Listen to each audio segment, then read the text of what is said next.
एगो देवर अपना भौजाई से कहा था कि भौजी हो रोजे का करे बाजार जाता हूँ गाँव भर टोला जुबलाई खान राजपुर में तोर भौजाई बिगड़ गई दिया हो। और राज्यसभा पे कहा था कि तोर भौजाई जाते ही कौना में रोजे डलवावा तारी हो।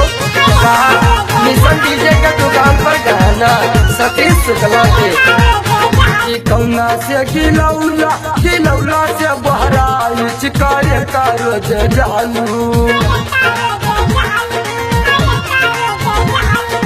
कौना से गिलौला से बहराइच करे का रोज जानू बतावा न गो भौजी करे का रोज जुबलाई खान राजपुर में गो भौजी करे का रोज जानू।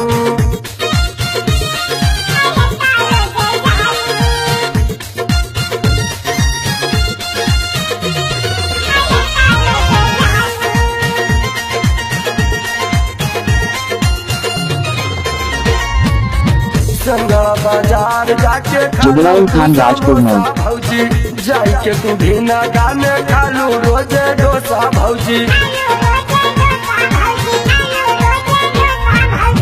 संगड़ा बाजार जाके खालू तू समोसा भौजी जाई के तू भी न गाने खालू रोजे डोसा भौजी।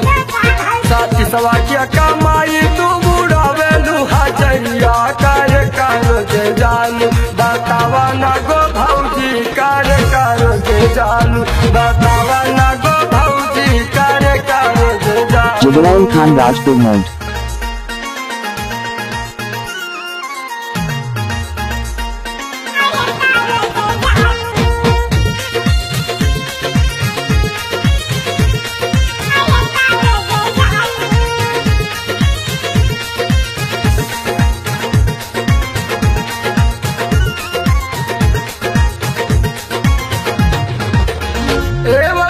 अखिया में गाजर का के होठवा पे लिया हो। सौरपुर के लड़का कहिया छूटी तो हर गलिया हो।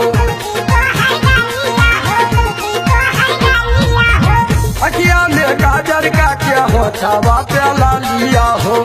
सौरपुर के लड़का कहिया छूटी तो हर गलिया हो।